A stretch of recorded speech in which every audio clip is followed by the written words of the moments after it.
Hi everyone and welcome back to the channel. Today we're talking about the energy of the full moon in Pisces happening on the 10th of September 2022 at 17 degrees of Pisces.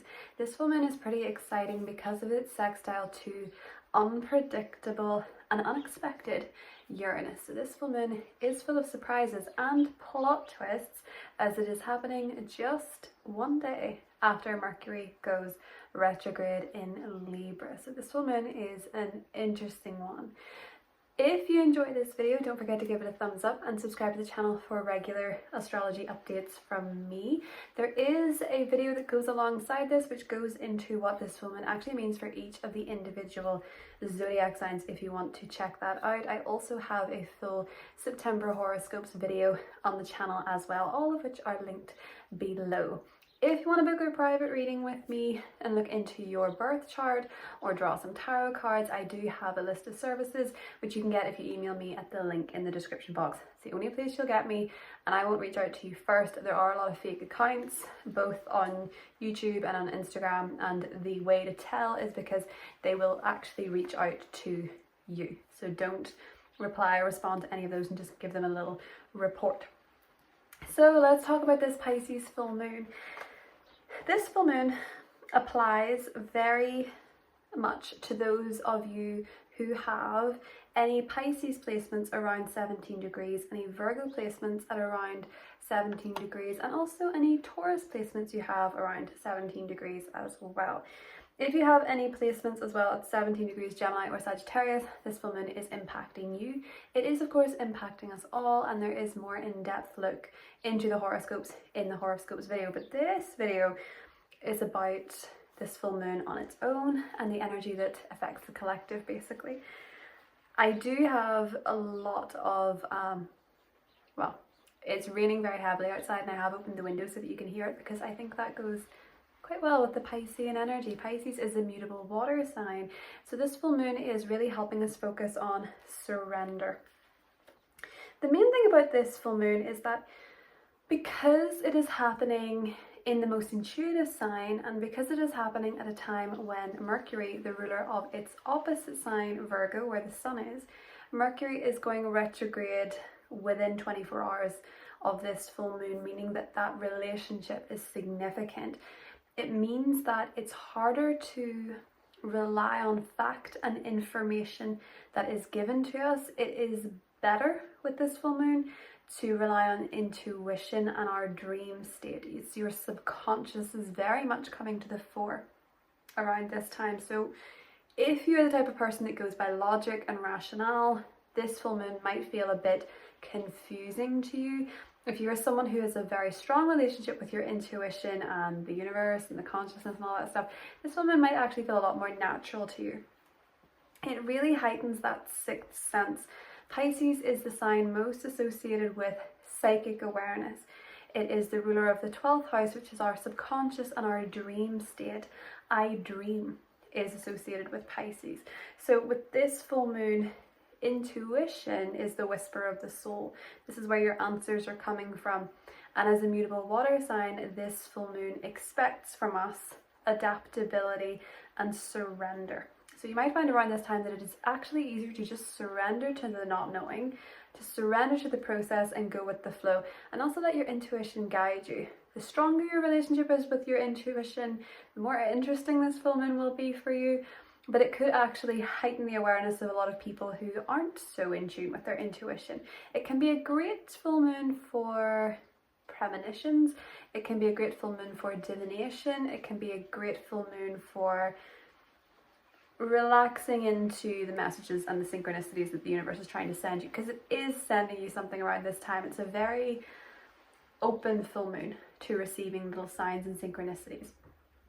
This also might make you feel a bit sleepy. There is a run up to this full moon that is quite charged with possibly being wide awake at night and really groggy and really tired in the morning. So it might be trickier than usual to get to sleep at night. You might find that your mind is racing with all these different ideas and thoughts and synchronicities. You might find yourself waking up in the middle of the night from very odd dreams. Sleeping is going to be something you want to do, but it is easier to do in the morning. So when you need to go to work or when you need to go about your day, you're more inclined to want to take a nap. This full moon can really make us feel quite tired. And the more sleep you can get, the better, because the more likely you are going to be getting dream messages around this time. This is a great opportunity to dream journal, to track your sleep, to look at how you're sleeping, to also invest maybe in some new bed sheets or make your sleeping space a lot more calm and relaxing and conducive to a good night's sleep, maybe by getting a lavender scented candle or something like that. This full moon is a wonderful time to trust and just go with the flow of how your destiny is unfolding, because with Mercury retrograde, it is unlikely that you have all the answers, or the details might be a little bit skewed, or the information might not make complete sense. This full moon wants you to trust in how your destiny is unfolding, and that is supported by this full moon's trine to the south node and its sextile to the north node, while the sun is also trining the north node. There is a sense with this full moon that destiny is unfolding as it should, as it's meant to be. Things are lining up the way that they are meant to, and you have to trust in that process, even if it isn't necessarily clear. Because this full moon is so psychic and intense, you might feel a little bit scattered mentally, you might feel a little bit confused at times, and that's maybe when you could get a bit anxious with this full moon. But it is more important to trust in the process, especially as there might be a few unexpected twists. This full moon is sextiling Uranus. Now, if we know anything about Uranus, and we know a lot about it over the last year or so, because Uranus was having a lot to say in 2021, and it has had a lot to say as well in 2022, because it has been connecting with the North Node and thus the eclipses. Uranus is in a positive aspect to this full moon. In fact, it is trining the sun at this time, so there is a good sense of surprise. Now, aspects can give us an indication of how things are going to go, but they don't necessarily give us a complete indication of how soon they're going to go that way. You know, you could have a trine to Uranus while something is happening that feels like it's not meant to happen, but later on you realize this was actually freeing me up for something better. So with Uranus, bear in mind that this is linked to positive developments, positive surprises. Whether it feels like that initially is unclear, because as I say, you might not have all the answers. But with its sextile to Uranus, you may find that there is something unexpected comes up around this full moon that is connected potentially in some way to the past, or something that was left undone, or something that was unfinished, or something that you thought had passed you by long ago but actually has not.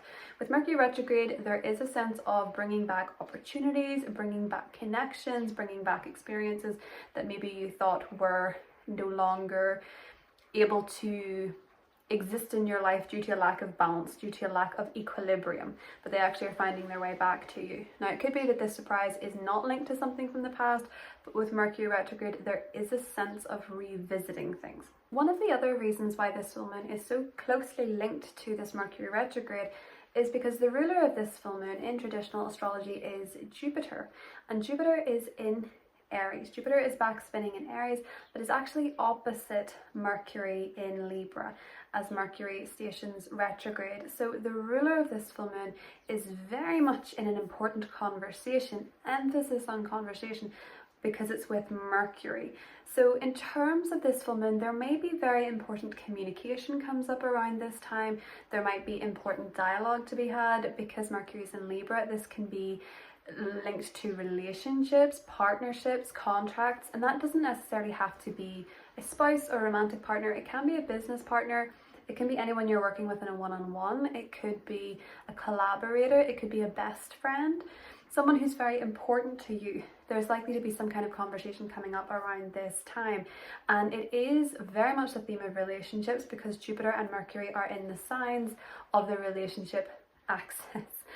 Aries is very much focused on the self, Libra is very much focused on the relationship. So there is a balancing act to be had here, and a lot of partnership themes and conversations to be revisited around this time. So because this full moon is ruled by Jupiter, these conversations are particularly emphasized.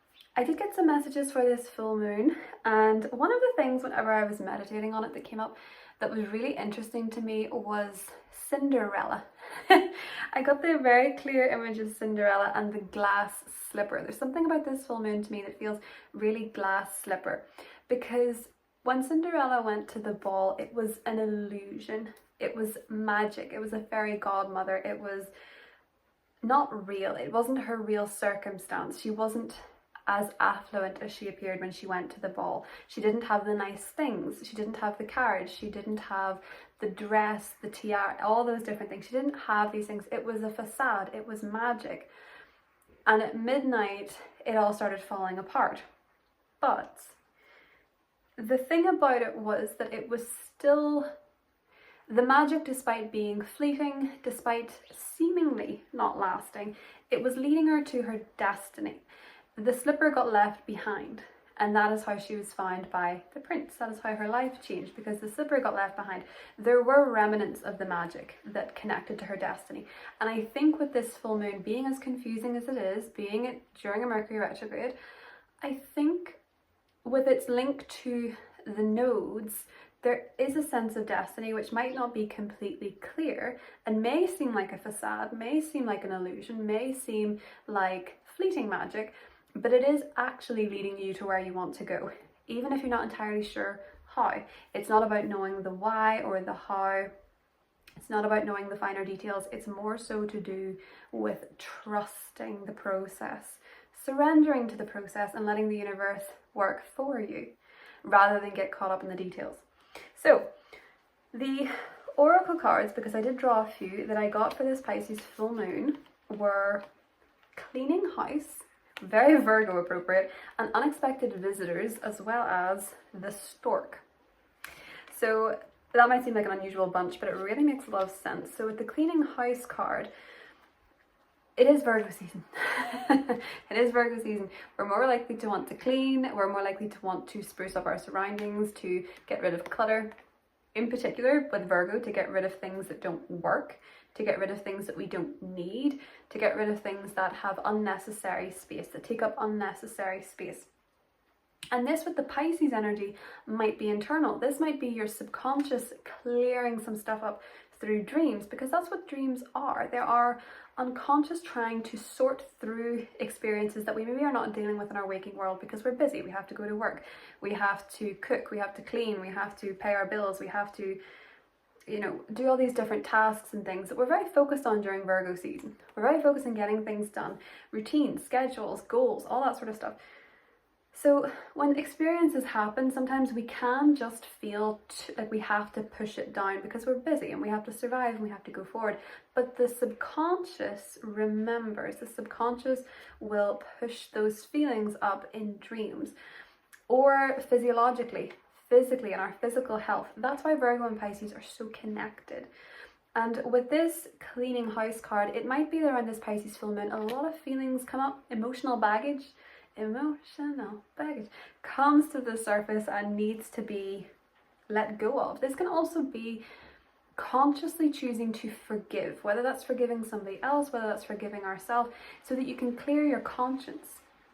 This is very much associated with Pisces energy, forgiveness, clearing of the conscious, letting things go. A lot of people think Pisces is a sign that is known for being too forgiving, because some signs in particular see that as being weak or being a walkover. But it's actually the strongest thing you can do, because it's choosing to forgive for yourself and to let things go so that you can move forward. And this might require you to forgive others as well. I mean, I'm a Pisces rising, but I'm still a Scorpio, so I'm not entirely sure what that means. But I will preach it anyway. So I feel like you're letting go of stuff internally and externally, especially with items, because of the trine to Uranus from the Virgo sun. You might find that it's a great time to declutter, because Taurus is associated with our stuff, our material possessions.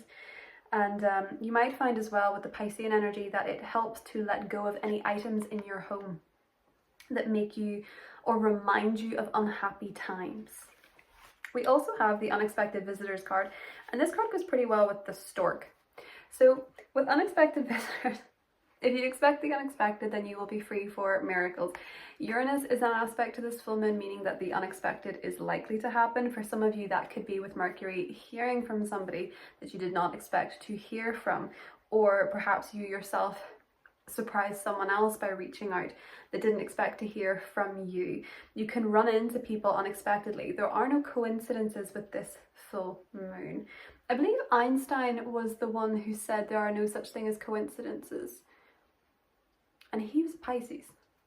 So that is particularly important, because there are no such things as coincidences, especially around this full moon. There are synchronicities. If you have an unexpected visitor, there's a reason for it. This is very interesting because unexpected visitors can be when things start to shift unexpectedly. You're in a paradigm shift. Suddenly you wake up and things are different. You feel different, and thus your life starts shifting at the same time. There can be surprise turn of events, and fate and destiny can meet with this full moon, particularly because of the nodes. And with Uranus in the picture, there are unexpected twists of destiny. Uranus is conjunct the North Node, so life can surprise you at this time, particularly around this full moon. There are synchronicities and patterns even if you don't understand them yet. And the thing about the stork is that sometimes people do associate the storks with birth, so there can be something being born around this time. There can be something that is being created, but the storks actually always come home in the spring. They always go home to where they are meant to be. So for some of you with the unexpected visitors card and the stork card, you could actually have unexpected visitors to your home. I have found anytime I've ever drawn this unexpected visitors card, someone has actually shown up to my house without warning, unexpectedly. It is quite phenomenal. So a lot of people could be hearing from or running into people they didn't expect to do so. And that is the message that I am receiving and giving for the full moon in Pisces. So if you enjoyed this video, let me know, what does this full moon represent for you? How do you feel about it? Are you excited? Are you nervous? Are you liking the Piscean energy, or are you just tired AF? Let me know. I hope you have a beautiful full moon. Don't forget to check out my all signs horoscopes video for this full moon and your September horoscope. Take care.